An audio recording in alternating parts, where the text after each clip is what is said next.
Good evening. My name is Daniel Young. I'm the owner and founder of Adapted Perspective and the Adapted Perspective channel here on YouTube, where I help you make your dreams a reality. Getting back into closed-end funds, it's our weekly review. Weekly review based on last week, and then kind of strategy call for the upcoming week. And our specific targeted strategy of how we're investing into the stock market. If you want the full methodology for our financial freedom journey, you can check out the 12 steps to financial freedom over on my Facebook group page called Navigate Your Finances, where I give you the entire framework for free. Our self-managed closed-end fund, or our self-managed CEF portfolio, is built on lasting dividends. Not the gradual sell-off of funds. That means the day-to-day, the week-to-week stuff, like those really bad fluctuations we've been seeing, they don't bother me. They don't weigh on me. And that's very different from most market advisors. And I've talked about that in past videos.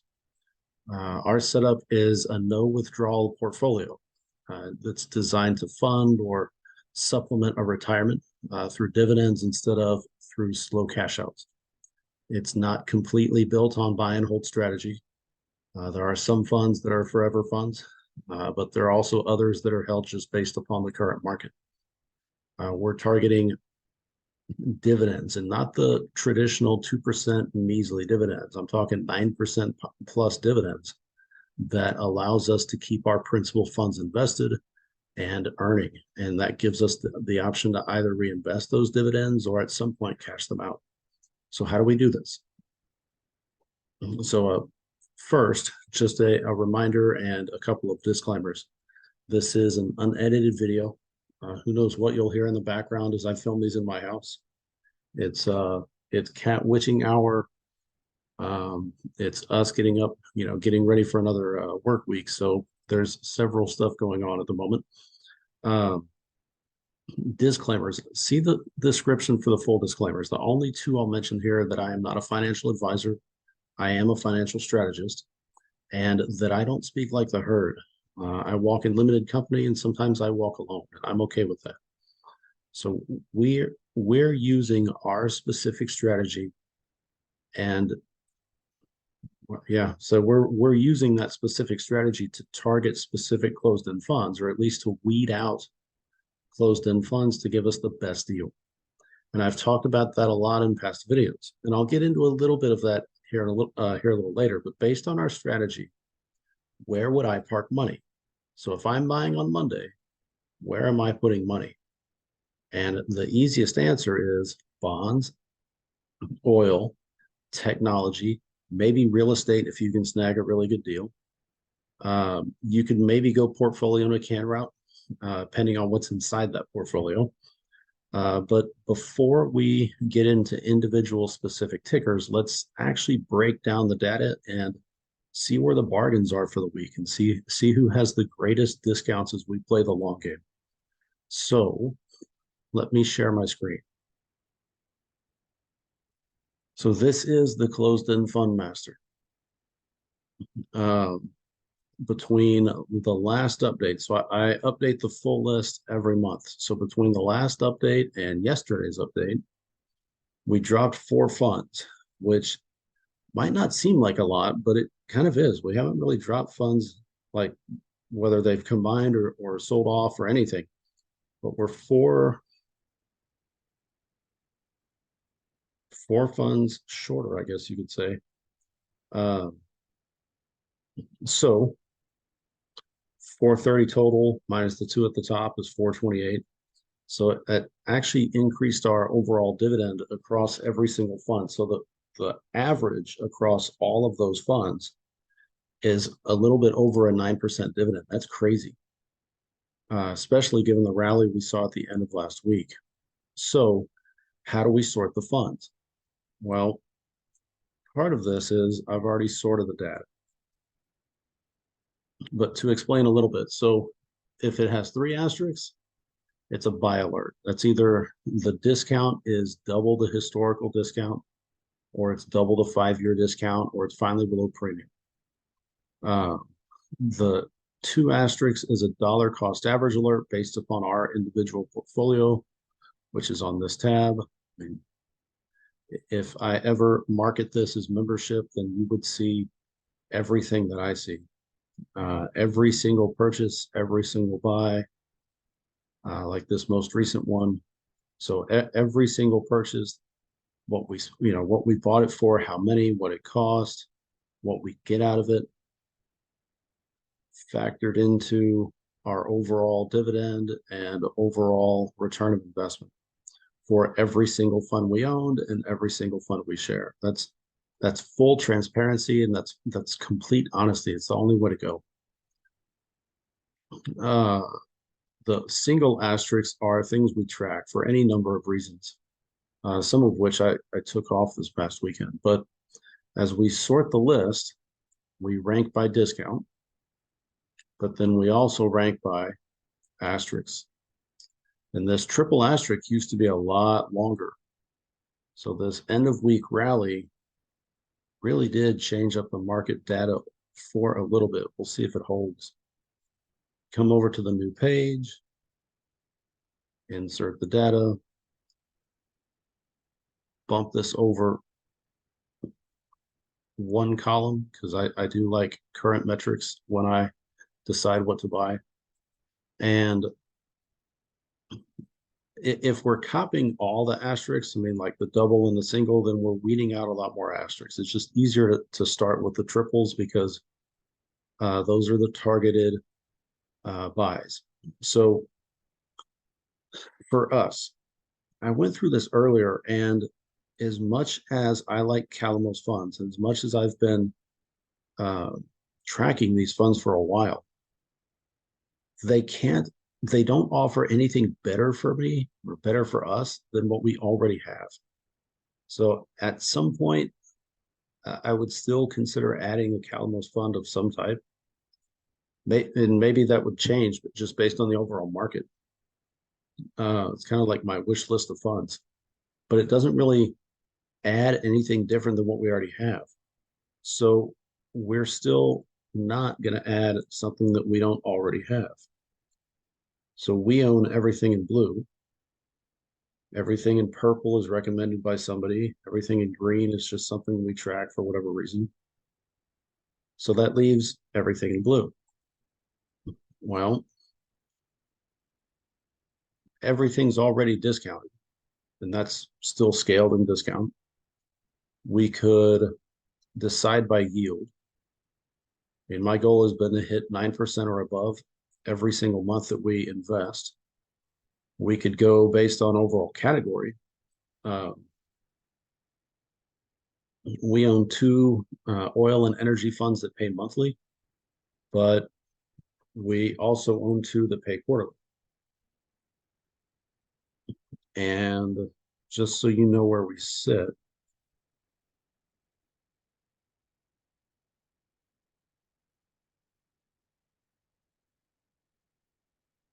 uh, of where I think everything goes. I mean, bonds are great right now. The long-term oil isn't going away. Technology is so integrated into everything we do. You can't just consider technology like Microsoft or Adobe.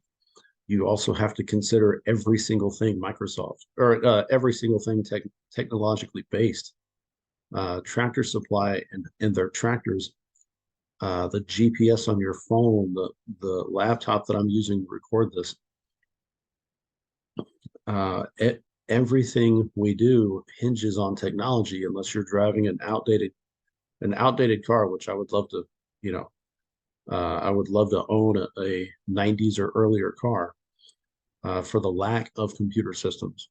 But if you've got a 2000 model car later, your car is your car's function depends upon the computers, and therefore it's related to that technology infrastructure. So oil is that way.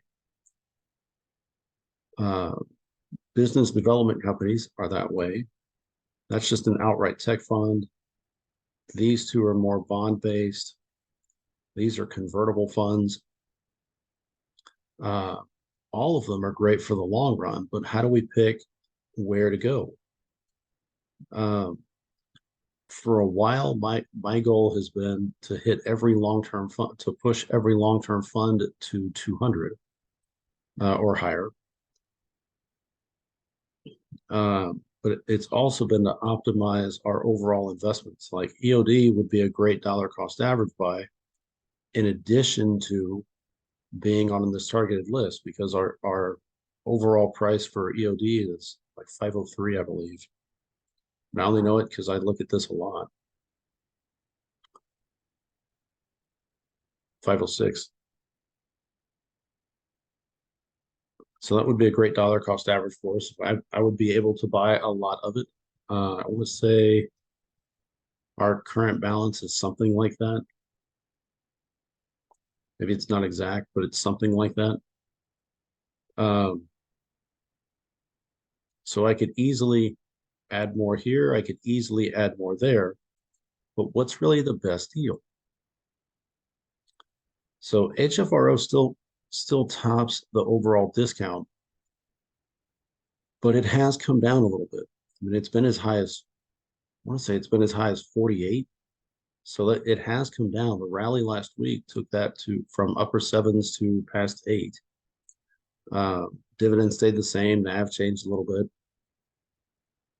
HGLB still has a pretty significant discount.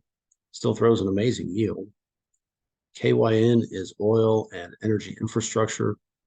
It's still top three. Private equity, technology. The easiest thing to pick on EOD is that its dividend has fluctuated. It's dropped significantly. Um, although it did hold steady, I believe, the last dividend cycle. The NCs dropped their dividend at the beginning of the year, I want to say. Um, but they're structured well for this interesting Fed manipulated economy. So where to go? It's especially when so much of these funds hit those parameters. Like HFRO is more than just bonds, but it's primarily bonds. HGLB is split between equity or stocks and bonds. KYN is all like master limited partnership for oil, natural gas, and energy transfer and energy infrastructure. FGB is business development companies, EOD technology, and technology on the cheap. And then the NC's convertibles set to where they can switch between stocks and bonds. So all of those things hit those parameters. So where is the best place to go? And that's kind of been my conundrum all day, just trying to weed through the data. And I think the best choice for us, because I mean y'all know I like a great deal. But so if I can split, like reference our portfolio, NCV, NCZ 380.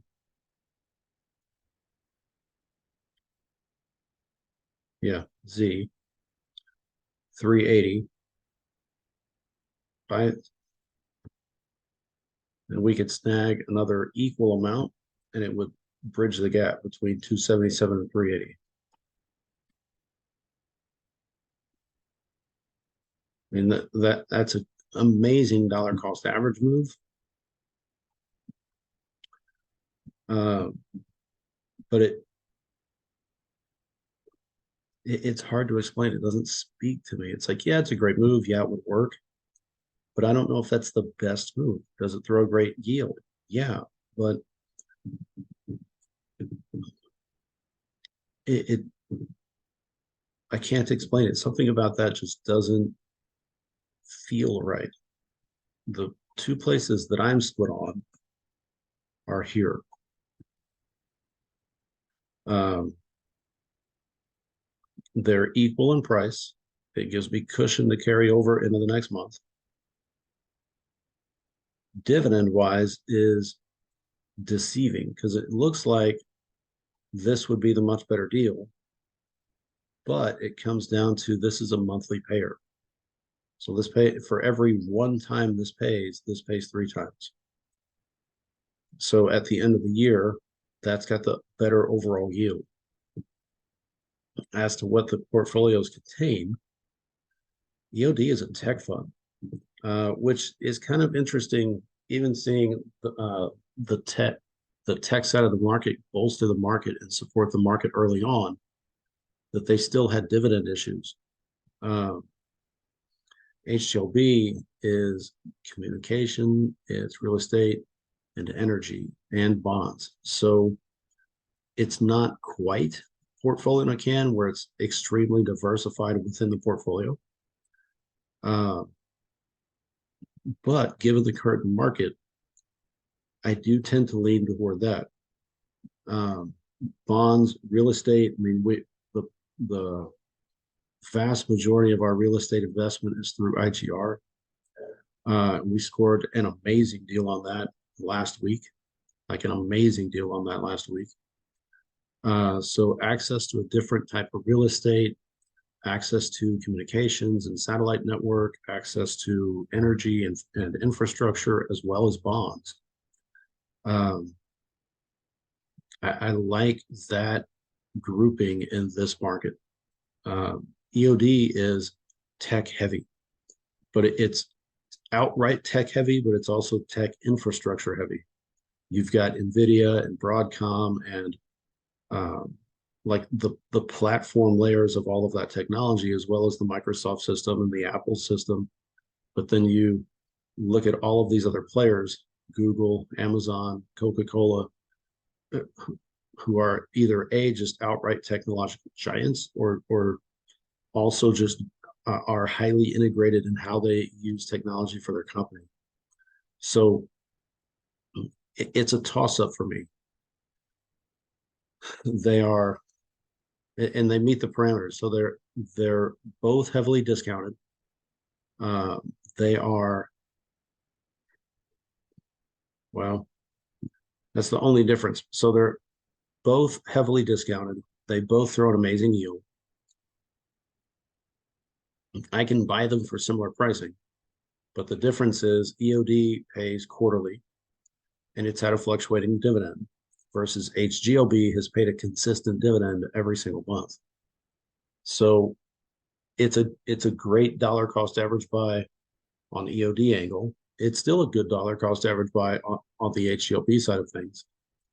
But if I'm playing the consistent dividend game, then HGLB is a better buy. Because, I mean, at some point, I will trim down our other quarterly investments. Like this is a dividend reinvestment program. It automatically reinvests the dividends for me into the company. That's not cash in hand. I wish I had known that before I bought the fund. This is another technology fund. It's a portfolio in a can. It performs well. I love the fund. I love this fund a lot more than this fund. I like this fund, but that fluctuating dividend is hard to reconcile sometimes. This group. So why I'm hesitant on oil this week is really just based on our portfolio. We already have 250 shares of KYN. The merger between KYN and KMF is almost complete. It's not a straight one-to-one trade. Last I heard, I think it was 88 cents a dollar, maybe, or 88 cents per share. So 150 shares, 88, yeah. So this would turn to a 132 boost over here. So we would lose this line, or this dividend source, but at the same time, it would get combined into here and raise our shares. It pays a better dividend. Part of the deal was for KYN to raise the dividend as well. So that's good. USA long-term, same thing. I love the fund, but it's this dividend reinvestment. And over time, yes, it drops the overall price of share. Yes, but it's not cash in hand. And the fund over the last 10 years has performed exceptionally well. Currently, it throws near a 10% dividend. And I mean, it pays consistently, pays on time, pays on that alternate category one, or well, pays on the alternate category three. It's 3691 instead of 36912. Um, and it's heralded by a lot of different people as a great fund. That being said, I like dividends cash in hands where I get paid dividends and they drop in my account. And then I can use those dividends toward whatever I want to buy next. And I don't like the dividend reinvestment program. Now, it's a great way to kind of like set it and forget it. Like I bought this and it just regenerates on its own. I never have to touch it. But it's not exactly money in your pocket. And that's not my approach to investing. So when we can, we will be ditching this fund. Um, which I mean, you can argue we can ditch it now, but it's that thing of where the economy is. I think this will continue to rise in price. And maybe by end of year or maybe after that January dividend, we will sell the fund.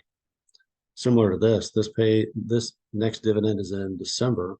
So we'll watch the price and collect the next dividend and part ways with the fund and reinvest it into something that's more consistent. And not that their quarterly payments aren't consistent, but something that pays us cash in hand and pays us far more regularly than quarterly.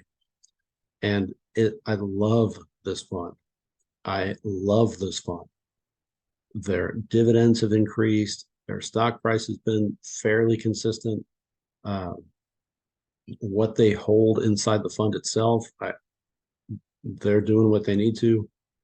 I just wish it paid monthly. So my goal has been to increase our monthly dividends, and my strategy has been unless, gosh, like last week KYN was at 7.7, $7.70. If it was at the same thing this week, it would be like hands down.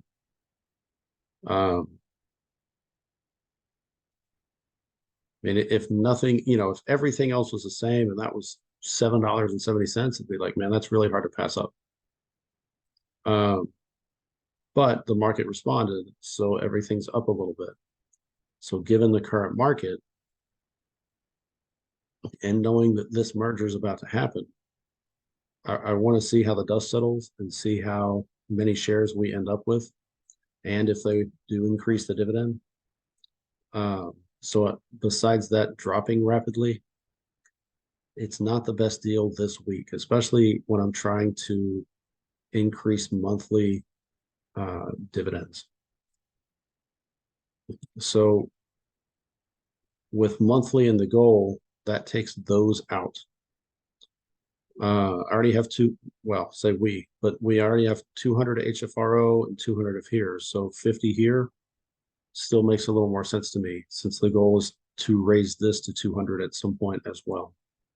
So my picks for the week, I mean, honestly, anything on this list is a great starting spot. Anything on this list it's just good strategy. It kind of depends on your strategy. You could pick the highest discount. You could pick the greatest yield on the page.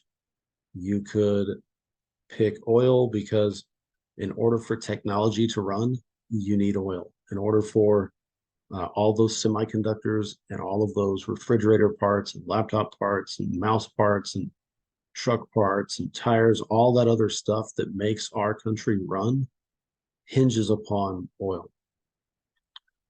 So whether you like green energy or whether you believe in green energy or not, this country will live and die based on oil. So it's just a great investment long term. And that's kind of the key here. We're not buying anything on Monday that we would then plan to sell on Friday. This is not a short-term gain. There are stocks that we hold that are earmarked for specific purposes. And that strategy changes based upon the market. But the goal is to build just like a beast of a machine that runs and pays dividends regardless of how the market goes. Like regardless of whether the market's in the tank or soaring, these prices will change. I mean, the current share price will change of whatever fund you buy. And it doesn't matter what the price is unless you have to sell it. Right? So whether the market is soaring or whether the market tanks, this dividend pays. It paid all through COVID. It paid all through lockdown. It pays. They've even increased it since COVID. And they've kept it that way with all the real estate hoopla going around the world in response to the ramifications post-COVID. So, yeah, it really does. Your success, your mindset really does come down to strategy and how you're going to attack it. If you're doing the like stock flipping, buy it Monday, sell it Friday, right? That's a strategy, but it doesn't leave you with much. You don't get dividends that way. So on the dividend front, it's what's the best thing I can do right now? Like, what's the best thing I can do right now to buy something on discount? So to buy it for less than it's worth and to still get an amazing dividend that will pay me regardless of what happens in the market. And then we could hold this indefinitely and it will pay that dividend. Or we could hold this indefinitely and it will pay that dividend. Right? So the goal would be to once these, I mean, yeah, IGR's at 300, KYN's at 250, everything else is at 200. And then I'm trying to boost those amounts to 200 for all. But once that happens, the goal would be to continue inputting and building the funds that we own long term. So if we look long term, so instead of 200, if we had 400, oops, 4,000, 400. The calculations are set that that price times that number equals that investment, and then everything else is set after. So at 400 of these two,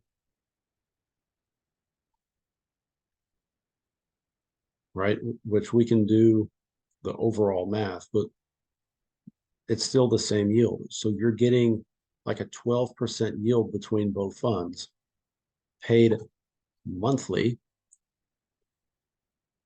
for the length of time that you own the stocks. That's a very different strategy than the people who are like, hey, buy Coca-Cola or buy Apple or buy this.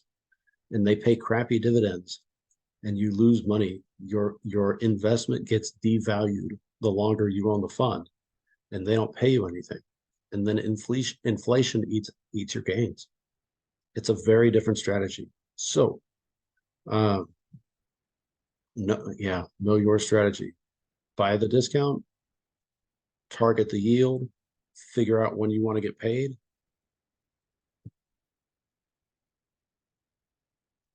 Figure out when you want to get paid, know how much you can spend, and then target your investments based upon your strategy. So those are my picks. Top two, and it's for our portfolio. Top two for us are HGLB, consistent monthly dividend. And if I really wanted to dollar cost average the EOD fund, which is marked for sale at 20% profit. But if I really wanted to target the EOD fund and get a great dollar cost average buy, I would do that. But to build consistent dividend payments that happen monthly, it can't do that in a quarterly stock buy. So best overall value, best overall fit for this month is HGLB. So if you like the content, consider subscribing to my channel, hit the like button, and then head over to Facebook and join my group there called Navigate Your Finances. And the link will be below, or the information will be below. So as you face the week and as you face your financial journey, you are the captain of your ship. That ship will go wherever you steer it. So make sure you do your due diligence, read your map, know where you're going, chart that heading, and lead well. Because if you don't, if you have no idea where you're going, that ship will go every which way and not get you very far very fast. So captain your ship, right? Steer your ship, guide your journey, learn along the way, help somebody else along the way, but steer your ship. This is Daniel Young signing off. I will see y'all on another video. Bye bye.